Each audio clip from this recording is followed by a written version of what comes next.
నమస్తే అండి. నేను వాణి. ఈరోజు మనం చుండూరు ఉమాబాల గారు రచించిన 'సహజ సమీరం' అనే ఒక మంచి కథను విందాం. అనంతరామ్‌కి ఏం చేయాలో అర్థం కావటం లేదు. కొడుకు సమీర్ నందాని చూస్తుంటే కొడుకు 9వ తరగతి చదువుతున్నాడు. మిగిలిన అందరి పిల్లల్లా ఉండటం లేదు. ఒక ఆట లేదు, స్నేహితులు లేరు, మొబైల్ ఫోన్ చూడడు, టీవీ చూడడు. మొత్తానికి ఈ కాలపు పిల్లల్లా లేడు. అందుకనే అనంత్‌కి వ్యధగా ఉంది. కొద్దిగా వివరంగా తెలుసుకోవాలంటే గతంలోకి వెళ్ళాలి. అనంత్ తండ్రి విశ్వనాథ్ గారికి అనంత్ కాకుండా ఒక కూతురుంది. ఆయన అమలాపురం దగ్గర ఒక చిన్న పల్లెటూరులో teacher. Anant software engineer. Anant తండ్రి శిక్షణలోనే ఇంటర్ తర్వాత ఎంసెట్లో కోచింగ్ తీసుకున్నాడు. తండ్రి ఒకటే చెప్పాడు అనంత్కి, నువ్వు ఇంటర్లోనే నీ సబ్జెక్ట్స్లో పర్ఫెక్ట్ ఉంటే చాలు. ఏ పేజీలో ఏముందో తెలిసేటంతగా చదవాలి. ఎక్కడి నుండి ప్రశ్నించినా జవాబు ఇచ్చేట్టు. ఇక ఎంసెట్ పద్ధతి తెలుసుకుంటే చాలు. నీకు నా మీద నమ్మకం లేకపోతే నేను తప్పకుండా కాకినాడలో కానీ విజయవాడలో కానీ కోచింగ్ సెంటర్లో జాయిన్ చేస్తాను. నేను డబ్బు ఆదా గురించి ఆలోచించి కాదు చెప్తుంది. నా మీద నమ్మకం, నీ మీద నమ్మకం, అంతే. ఆలోచించు అని. చిన్నప్పటి నుంచి తండ్రి గురించి తెలిసిన అనంత్, మీరే చెప్పండి నాన్న అని తండ్రికి వదిలేశాడు. తండ్రి అప్పుడప్పుడు టెస్టులు పెట్టేవాడు. Physics, chemistry, maths. తన శక్తినంతా దారబోసి కొడుకు పరిణితి సాధించేలా తర్ఫీదిచ్చాడు. కొడుక్కి రిలాక్స్ అయ్యే టైం కూడా ఇచ్చేవాడు. ఆటలకి పంపించేవాడు. కొడుకుని ధీటుగా తయారు చేశారు.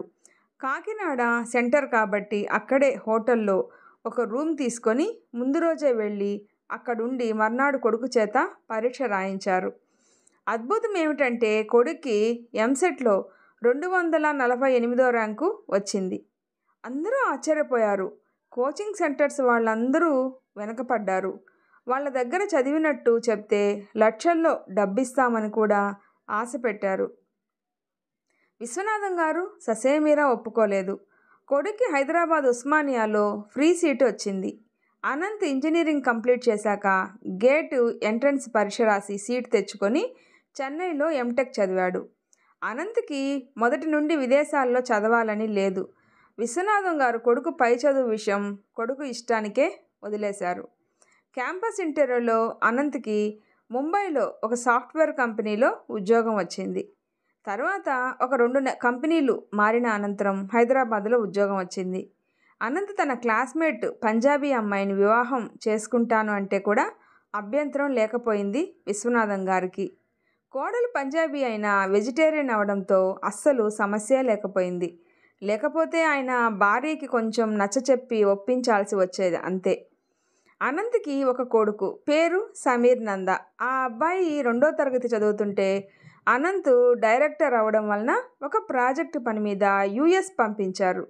ఒక 2 ఏళ్ళు ఉండాల్సి రావచ్చు అక్కడ సుమారుగా అని చెప్పారు. అప్పటికే అనంత్ భార్య ఉన్ముక్త 5వ నెల గర్భవతిగా ఉంది. 2 ఏళ్ల కోసం ఇక్కడ చదువు మాన్పించి కొత్త వాతావరణంలో పిల్లాడిని ఇబ్బంది పెట్టడం ఎందుకు అని తన కొడుకుని తండ్రి దగ్గర ఉంచి వెళ్దాము అని అనంత్ అనుకున్నాడు. ఉన్ముక్త కూడా అతని ఆలోచనని సమర్థించింది. తన పేరెంట్స్ చండీగఢ్లో ఉంటారు. కొడుక్కి అది ఇంకా కొత్త వాతావరణం అవుతుంది అనుకుంది. తాతగారింటికి తరచూ వెళ్ళొస్తూ ఉంటాడు కాబట్టి తాత బామ్మలతో సమీర్కి కూడా బాగానే సాన్నిహిత్యం ఉంది. దాంతో వాళ్ళ దగ్గర ఉండేందుకు సమీర్కి ఏమీ అభ్యంతరం లేకపోయింది. అనంత్ వాళ్ళ తండ్రి దగ్గర కొడుకుని నిశ్చింతగా వదిలి అమెరికాకి వెళ్ళిపోయారు. సమీర్ తాతగారి ఊళ్ళో స్కూల్లో చేరాడు. అప్పటికి ఆయనకి ఇంకొక 2 ఏళ్ళు సర్వీస్ ఉంది. మనవడితో వాళ్ళకి బాగా కాలక్షేపం ఉండేది. సమీర్కి కూడా ఆ ఊరు పరిసరాలు, పచ్చదనము, చెరువులు, కాలువలు అన్నీ బాగా నచ్చేశాయి. ఇంటికి వచ్చి హోంవర్క్ చేసుకొని బాగా ఆడేవాడు పిల్లలతో. ఈలోపు అమెరికాలో అనంత్కి ఆడపిల్ల పుట్టింది. విశ్వంబర అని తండ్రి పేరు కలిసి వచ్చేటట్టు పెట్టాడు. విశ్వనాథం గారు ఒక 4 పిల్లలకి ట్యూషన్ చెప్పేవారు. తాతగారే మనవడి చదువు పర్యవేక్షించేవారు. ప్రత్యేకంగా ట్యూషన్స్కి వెళ్లకుండా స్కూల్కి మాత్రమే వెళ్ళొచ్చి రాత్రి 1 గంట చదువు హోంవర్క్ చేస్తే సరిపోయేది సమీర్కి. స్వతహాగా చురుకైన వాడు అవడంతో ఎక్కువగా కష్టపడాల్సిన అవసరం లేకపోయేది. కాన్సెప్ట్ని ముందు బాగా అర్థం చేసుకొని నీకు అర్థమైంది నువ్వు సొంతంగా రాయి, టీచర్ చెప్పినట్టే మక్కికి మక్కి బట్టి పట్టి రాయనవసరం లేదు అని చెప్పేవారు ఆయన. చిన్న చిన్న కథల పుస్తకాలు ఇంగ్లీషు తెలుగులో ఉన్నవి తెచ్చి ఇచ్చేవారు చదవమని. నెమ్మదిగా కథల పుస్తకాల నుండి మంచి మంచి పుస్తకాలు చదివే స్థాయికి వచ్చాడు. తర్వాత లైబ్రరీకి వెళ్ళి గంటలు గంటలు ఉండేవాడు సెలవు రోజుల్లో. అది అలవాటుగా మారిపోయింది సమీర్కి. అనంత్కి ఆఫీస్ పని పొడిగించారు. ఇంకొక 3 ఏళ్ళు ఎక్కువ ఉండాల్సి వచ్చింది. ఫోన్లో మాట్లాడుతూ ఉండేవాడు కొడుకుతో, తండ్రితో. విశ్వనాథం గారు రిటైర్ అయిపోయారు. ఆయన దగ్గర చాలా పాత మోడల్ ఫోన్ ఉండేది. ఫోన్ మాట్లాడటానికి మాత్రమే పనికొచ్చేది. కొత్త మోడల్ ఫోన్ కొనమన్నా ఆయన కొట్టి పడేసేవారు ఆ మాటని.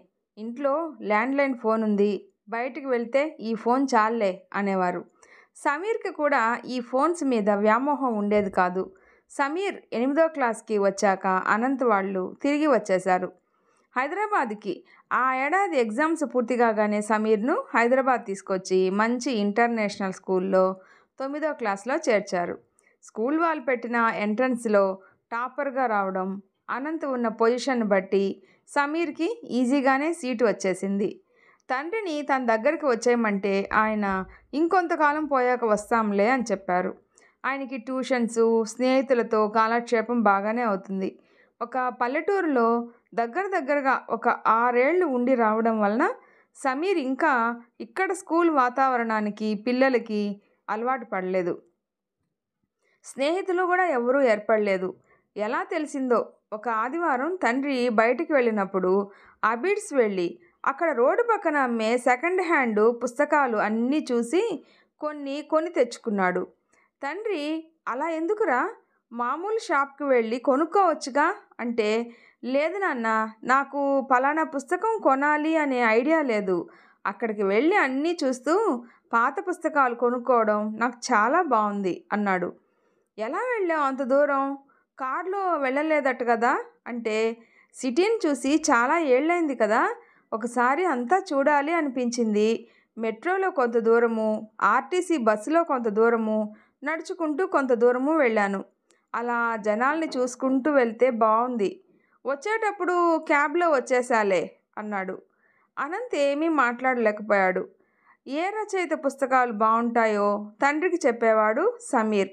తెలుగులో శ్రీశ్రీ, తిలక్ ఇష్టమనేవాడు. శ్రీశ్రీ కవితలు కొన్ని నోటికి వచ్చని కూడా చెప్పాడు. హ్యారీ పోటర్ బుక్స్ చదివావా అని అడిగాడు ఆనంద్. సాధారణంగా ఆ వయసు పిల్లలు ఆ పుస్తకాలు చదువుతారు అని విని ఉన్నాడు అనంత్. అందుకే అడిగాడు. నాకు తెలీదు నాన్న, బాగుంటాయా అవి? ఈసారి కొనుక్కుంటా అన్నాడు. ఏ హీరో ఇష్టంరా అంటే, ఏ సినిమా బాగుంటే ఆ సినిమాలో హీరో ఇష్టమో అనిపిస్తాడు అని చెప్పేవాడు. అమీర్ ఖాన్ సినిమాలు బాగుంటాయి అంటాడు. రణబీర్ కపూర్ అందంగా ఉంటాడు, మంచి ఫిజిక్ అని చెప్పాడు. తన సహోద్యోగులందరూ తమ పిల్లలు ఫోన్కి, ఐప్యాడ్కి, టీవీలకి బానిసలైపోయారని, వీడియో గేమ్స్, ఇంటర్నెట్లో మునిగి తేలుతూ ఉన్నారని బాధపడేవారు. మరి సమీర్ ఏజ్ పిల్లలు అలా ఉంటే వీడెందుకు ఇలా ఉన్నాడు అనుకునేవాడు. వీడు సరైన దారిలోనే వెళ్తున్నాడా? నేను నాన్నగారి దగ్గర ఉంచి తప్పు చేశానా? ఈ పోటీ ప్రపంచంలో వీడు నెగ్గుకు రాగలడా అనిపించేది అనంతరామ్కి. నా గురించి నాన్న కూడా ఇలా అనుకుని ఉంటారా? ఈసారి కలిసినప్పుడు ఈ విషయం నాన్నగారితో స్వయంగా మాట్లాడాలి అనుకున్నాడు అనంత్. అలా అని చదువు విషయంలో సమీర్ వెనకబడి ఉండేవాడు కాదు. మంచి మార్కులే వచ్చేవి. ఆటల్లో ఫుట్బాల్ ఇష్టపడేవాడు. కోచింగ్కి వెళ్ళరా అంటే, కోచింగ్ ఎందుకు నాన్న, కొద్ది రోజులు ఆగండి, నేను ఒక టీంను తయారు చేసి ఆడతాను కదా అనేవాడు. టీవీ పెడితే చూడకుండా ఏదో పుస్తకం చదువుతూ ఉండేవాడు. ముఖ్యంగా ఆగస్టు 15కు, రిపబ్లిక్ డేలకు కూడా స్కూల్లో జరిగే ఏ సెలబ్రేషన్స్కి వెళ్ళేవాడే కాదు. ఎందుకురా అంటే, అబ్బా ఎండలో చాలాసేపు నిలబడాలి నాన్న, హాయిగా ఇంట్లో కూర్చొని ఒక బుక్ చదువుకుంటే హాయిగా ఉంటుంది నాకు అంటాడు. స్కూల్లో ఏ ప్రోగ్రామ్స్లో పాల్గొనకపోవడం వలనేమో ఆ రోజుల్లో స్కూల్కి వెళ్ళకపోయినా టీచర్లు గమనించడం లేదేమో అనుకునేవాడు అనంత్.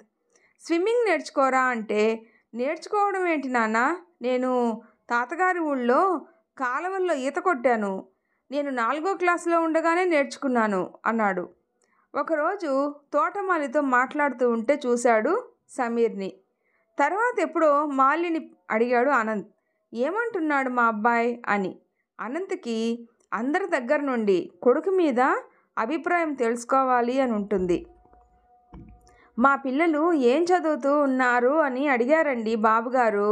నేను చెప్పాను, గవర్నమెంట్ స్కూల్లో బాబు, అక్కడ వీళ్ళే శ్రద్ధగా చదువుకోవాలి, టీచర్లు అంతగా పట్టించుకోరు, మాకేమో వాళ్ళేం చదువుతున్నారో తెలియదు అని. బాబుగారు అన్నారు, ఏ స్కూల్ అయినా మంచిదే, స్కూల్ని బట్టి చదువు ఉండదు, ఎక్కడైనా ఎవరికి వాళ్ళే చదువుకోవాలి అన్నారండి. వాళ్ళకి ఏమైనా తెలియకపోతే నా దగ్గరికి తీసుకురా, నేను చెప్తా అన్నారండి అన్నాడు. అయ్యి బాబో, చిన్నాయనైనా పెద్ద ఆలోచనలండి అబ్బాయి గారివి అన్నాడు. అనంతకైతే సమీరు తెలుగు సినిమాల్లో ముది మాటలు మాట్లాడే బాలనటుడిలా అనిపించాడు. నాన్న, నాకు ఇది కావాలి కొనవా అని అడుగుతాడేమో అని చూసేవాడు అనంత్. ఏమీ అడిగేవాడే కాదు. అదేంటో ఇవన్నీ చూసి అనంత్కి దిగులు పట్టుకుంది. సైకాలజిస్ట్ని కలుద్దామా అన్న ఆలోచన కూడా వచ్చింది. కానీ తమాయించుకున్నాడు. భార్యతో చెప్తే ఆమె అతని మాటల్ని కొట్టిపడేసింది. నాతో బాగానే మాట్లాడతాడు, స్కూల్లో విషయాలన్నీ చెప్తాడు, విశ్వాతో ఆడతాడు, నందు విషయంలో నాకేమీ భయం లేదు, వాడికి హిందీ వచ్చు, పంజాబీ అర్థం చేసుకుంటాడు, మా అమ్మా నాన్నలతో కూడా కొంచెం కొంచెం మాట్లాడతాడు, తెలుగు ఇంగ్లీషు ఎలాగూ వచ్చు, వాడు బాగానే ఉన్నాడు, చిన్నవాడు, వేరే వాతావరణంలో అడ్జస్ట్ అవ్వడానికి టైం పడుతుందిలే, నువ్వు ఎక్కువ ఊహించుకోకు అనేసింది. ముక్త అంతే, అన్నీ తేలిగ్గా తీసుకుంటుంది అనుకున్నాడు అనంత్. ఇలా ఉండగా ఒకరోజు అనంత్కి స్కూల్ ప్రిన్సిపాల్ ఫోన్ చేసింది, ఒకసారి వచ్చి కలవమని. అప్పటికప్పుడు ఆఫీసులో చెప్పేసి భార్యని తీసుకొని మరీ వెళ్ళాడు అనంత్.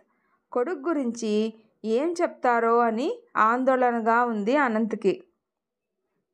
తను అనుకున్నట్టే వీళ్ళు ఏం చెప్తే ఏం చేయాలో అని కంగారుగా కూడా ఉంది. ప్రిన్సిపాల్ వాళ్ళిద్దరినీ కూర్చోమంది. వాటర్ కావాలా అని అడిగి స్టార్ట్ చేసింది చెప్పడం. చూడండి అనంత్, మీరిద్దరూ రావడం మంచిదైంది. మీ అబ్బాయి సమీర్ నందా గురించి మాట్లాడాలి. మీ వాడు చురుకైన వాడే, బాగా చదువుతాడు, బుద్ధిమంతుడు, అయితే అన్నింటికీ లాజికల్గా ప్రశ్నిస్తాడు. టీచరు డిక్టేట్ చేసింది రాయడు, ఎగ్జామ్లో తను ఓన్గా రాస్తాడు. ఏ ప్రశ్నకైనా ఆన్సర్ అడిగితే తప్పు రాశానా టీచర్ అని అడుగుతాడట. తప్పు కాకపోయినా అందరూ ఒక పద్ధతిలో ఉంటే ఇతను ఒక్కడు వేరేలా ఉండడం ఏంటి? అసలు ఈ ఎగ్జామ్స్ ఎందుకు టీచర్ అంటాడట. ఒక్క రోజులో చదివి పాస్ అవ్వచ్చు, ఒక వారం చదివితే ఫస్ట్ క్లాస్ కూడా పాస్ అవ్వచ్చు. వీటి ద్వారా ఎలా డిసైడ్ చేస్తారు స్టూడెంటు ఎబిలిటీని అంటాడట. మీరు ఈరంతా అన్ని టెస్టుల్లో పెర్ఫార్మెన్స్ని బట్టి నెక్స్ట్ క్లాస్కి పంపించండి. ఈ పరీక్షలు ఇదంతా ఒక ట్రాష్, శుద్ధ వేస్ట్ అన్నట్టు వాదిస్తాడట. వచ్చే సంవత్సరం 10th వస్తాడు, అదొక బెంచ్ మార్క్ లైఫ్లో. మేము చెప్పినట్లు విని ఎగ్జామ్స్ రాస్తే బాగుంటుంది. అన్నట్లు మీ వాడికి బయట ట్యూషన్ ఉందా అని అడిగింది ఆవిడ. లేదు అన్నారు ఇద్దరు. అవునా అని ఆశ్చర్యపోయింది ఆవిడ. నేను మీ అబ్బాయి గురించి తెలుసుకున్నాను ప్రత్యేకంగా. ఇండిపెండెన్స్ డేకి రాడు, రిపబ్లిక్ డేకి రాడు, ఏ స్కూల్లో ఫంక్షన్కి రాడు, వేరే ఏ యాక్టివిటీస్లోనూ పార్టిసిపేట్ చేయడు అంటూ ఫిర్యాదు. క్లాస్ టీచర్ వచ్చింది ఈలోపు. ఆమెను అడిగారు క్లాస్లో ఎలా ఉంటాడు అని. ఆమె ఏమీ కంప్లైంట్గా చెప్పలేదు. పాఠాలు శ్రద్ధగా వింటాడట, సందేహాలు అడుగుతాడట, ఇద్దరు ముగ్గురితో బాగానే ఉంటాడంట, అమ్మాయిలతో కూడా మాట్లాడతాడంట. సహ విద్యార్థుల నుండి కూడా సమీర్ మీద ఏమీ కంప్లైంట్స్ లేవని చెప్పింది టీచర్. కాకపోతే తక్కువ మాట్లాడతాడని, అందరిలా అల్లరి చేయడని కూడా చెప్పింది. అయితే మ్యాథ్స్ చెప్పే టీచర్ని స్కూల్ వాళ్ళు తీసేశారట. అది తెలిసి సమీర్ ఇద్దరు ముగ్గురు అబ్బాయిలతో వచ్చి ప్రిన్సిపాల్ని అడిగాడట, ఎందుకు ఆమెను తీసేశారు అని. ఆమెని లీవ్ వేకెన్సీలో తీసుకున్నారట. క్వాలిఫైడ్ కాదట. క్వాలిఫైడ్ కాకపోతే ఏమైంది, బాగా చెప్తున్నారు కదా, మాకు బాగా అర్థమవుతున్నాయి, ఆమెను ఉంచండి అని అడిగాడట. మాకు కొన్ని రూల్స్ ఉంటాయి, పిల్లలకి చెప్పాల్సిన అవసరం లేదు. ఇలా అడగడం సరికాదు అంది ఆవిడ. అనంతతో పాటు ఉన్ముక్త కూడా చెప్పింది. లేదు మేడం, మేము మా అబ్బాయికి నచ్చ చెప్తాం అని. ప్రిన్సిపాల్ క్లాస్ టీచర్ని వెళ్ళిపోమని మీతో అసలు ఇంకో ముఖ్య విషయం మాట్లాడాలి. అందుకే పిలిపించాను. ఈ మధ్య మా స్కూల్లో ఒక సంఘటన జరిగింది. జరగకూడందే. మా స్కూల్లో మేల్ పీటీ టీచర్ ఒక 10th క్లాస్ అమ్మాయితో మిస్బిహేవ్ చేశాడట. ఆ టైంలో మీ సమీర్ ఆ రూమ్లోకి వెళ్ళాడట బాల్ తీసుకోవడానికి. ఆ టీచర్ ఇద్దరిని బెదిరించారట ఈ విషయం ఎవరికీ చెప్పొద్దు అని. ఆ అమ్మాయి ఏడుస్తూ ఉంటే ప్రిన్సిపాల్కి చెప్దాం, ఏం భయం లేదు అని ఆ అమ్మాయికి ధైర్యం చెప్పి సమీర్ ఆ అమ్మాయిని తీసుకుని నా దగ్గరికి వచ్చాడు. ఆ అమ్మాయి జరిగిన విషయం అంతా చెప్పింది. మేము వెంటనే ఆ టీచర్కి వార్నింగ్ ఇచ్చి టెర్మినేట్ చేసేసాం. నెక్స్ట్ డే ఆ అమ్మాయి పేరెంట్స్ని పిలిచి పోలీస్ కంప్లైంట్ ఇవ్వొద్దని జరిగింది చెప్పి మా స్కూలు పరువు పోతుంది అని ప్రాధేయపడ్డాం. ఇక ముందు ఇలా జరగకుండా చూసుకుంటాము అని కూడా చాలా నచ్చచెప్పాం. వాళ్ళు వినకుండా వాళ్ళ అమ్మాయికి మా స్కూల్ నుండి టీసీ తీసుకొని వెళ్ళిపోయారు. మేమెంత చెప్పినా వాళ్ళు ఈ స్కూల్లో ఉంచడానికి ఇష్టపడలేదు. ఇది ఒక దురదృష్టకరమైన సంఘటన. అయితే మీ అబ్బాయికి ఈ విషయం తెలుసు. స్టూడెంట్స్లో ఇంకెవ్వరికీ తెలీదు. మీ సమీర్ నంద ఎవరికీ చెప్పకుండా మీరు చూడాలి. అది మీ బాధ్యత. ప్లీజ్ మాకు హెల్ప్ చేయండి. వేరే పిల్లాడెవరైనా అయితే నేనే పిలిచి భయపెట్టేదాన్ని. కానీ ఈ విషయం తెలిసినవాడు మీ అబ్బాయి. తన మనసుకు నచ్చిందే చేస్తాడు తప్ప మేము చెప్పింది వినడు. అందుకే మిమ్మల్ని పిలిచాను అంది ఆవిడ. 2 నిమిషాలు కళ్ళు మూసుకొని తెరిచి చెప్పాడు అనంత్ స్పష్టంగా. మీరు ఈరోజు మమ్మల్ని పిలిచి మా వాడి గురించి చెప్పడం చాలా మంచిదైంది. ఈరోజు నాకు ఒక అద్భుతమైన రోజు. ఇంతకాలం నన్ను ఒక సందేహం పీడిస్తూ ఉండేది. మా సమీర్ అందరి పిల్లల్లా ఉన్నాడా, తేడాగా ఉన్నాడా అని. మా నాన్నగారి దగ్గర ఉంచి తప్పు పని చేశానా అని కూడా. ఈరోజు నాకు చాలా సంతోషంగా ఉంది. నా కొడుకు అందరి పిల్లల్లాగే ఉన్నాడు. ఒక అడుగు ముందుకే ఉన్నాడు. వాడు ప్రశ్నిస్తున్నాడు. అది చాలు నాకు. తెలివిగా ప్రశ్నిస్తున్నాడు. ప్రశ్నించడానికి భయపడటం లేదు. అన్యాయాన్ని కూడా ఎదిరించగలడు. ఇంకొంచెం పెద్ద అయితే ఎంతో కొంత సమాజానికి మంచి చేస్తాడు. సమాజానికి ఉపయోగపడతాడు. వాడు ఈ పోటీ ప్రపంచంలో బతకగలడా అనుకున్నాను. హాయిగా బతుకుతాడు. ఇక్కడున్న విద్యా వ్యవస్థలో తోటి పిల్లలతో సమానంగా పోటీ పడలేకపోవచ్చు. పర్వాలేదు. వాడే అనేక మంచి మార్గాలు వెతుక్కోగలడు. గౌరవంగా బతకగలడు. ఆగస్టు 15కి జనవరి 26కి జెండాలు పట్టుకొని స్కూల్కి వస్తేనే దేశభక్తి ఉందని, దేశానికి ఏదో చేస్తారని అనుకోవడం తప్పు. ప్రశ్నించే ఆలోచన, ధైర్యం ఉన్నవాడు చాలు సమాజానికి. నాకెంతో భరోసా వచ్చింది. నేను వాడిని మా నాన్నగారి దగ్గర సరైన వయసులో ఉంచి మంచి పని చేశాను. నా కొడుకుని సానపెట్టి ఒక వజ్రంలా చేసి నా చేతిలో పెట్టారు నాన్న. దాని విలువ నాకు ఇప్పుడే తెలుస్తుంది. పోతే మీరు మా అబ్బాయితో ఏదో చెప్పొద్దు అని మమ్మల్ని చెప్పమంటున్నారు. సారీ. తప్పని చెప్పకు అని నేను వాడికి చెప్పను. వాడంతట వాడు మర్చిపోయి ఊరుకుంటే సరే. కావాలంటే మీ స్కూల్ నుండి తీసుకుపోమ్మంటే తీసుకొని వెళ్ళిపోతాను. వాడిని ఏ స్కూల్లో వేసినా చదువుతాడు అనే నమ్మకం కలిగింది నాకు. ఫైనల్గా ఒక విషయం చెప్పి ముగిస్తాను. ఇక్కడ చెప్పడం అవసరం. అమితాబ్ బచ్చన్కి 16 ఏళ్లప్పుడు బయట ఒక అమ్మాయితో మాట్లాడుతూ ఉంటే అమితాబ్ బచ్చన్ తల్లి స్నేహితురాలు చూసి అమితాబ్ తల్లికి చెప్పిందట, మీ అబ్బాయి ఎవరో ఒక అమ్మాయితో మాట్లాడుతున్నాడు, జాగ్రత్త అని. అది విని అమితాబ్ తల్లి తేజీ బచ్చన్ గారు అన్నారట, థ్యాంక్ గాడ్, నా కొడుకు 16 ఏళ్ల అబ్బాయి ఎలా ఉండాలో అలానే ఉన్నాడు అని. ఈ మధ్య ఆయన ఒక ఇంటర్వ్యూలో తన తల్లి గురించి చెప్తే విన్నాను. ఇప్పుడు నాకు కూడా తెలిసింది. మా అబ్బాయి అందరూ అబ్బాయిల్లాగే ఉన్నాడు, మరింత పరిణితితో. వాడిని నేను అర్థం చేసుకోలేకపోయాను. కిటికీలో నుంచి వస్తున్న చల్లని సహజమైన సమీరాన్ని గుర్తించి ఆస్వాదించకుండా గది తలుపులు మూసేసి కూర్చొని ఉక్కిరి బిక్కిరి అవుతున్నాను. అనవసరంగా మీరు మా అబ్బాయి గురించి చెప్పి నాకు చాలా సహాయం చేశారు. నమస్తే అని ప్రిన్సిపాల్ ఆశ్చర్యంగా చూస్తూ ఉండగా భార్యతో బయటికి అడుగు వేశాడు. అతని నడకలో కొడుకు భవిష్యత్తు పైన ఎంతో నిశ్చింత కనిపిస్తుంది. ఈ స్టోరీ మీకు నచ్చినట్లయితే ప్లీజ్ లైక్ చేసి షేర్ చేయండి, సబ్స్క్రైబ్ చేసుకోండి. స్టోరీ ఎలా ఉందో తప్పకుండా కామెంట్ చేయండి. ప్లీజ్ సపోర్ట్ చేయండి. Thanks for listening.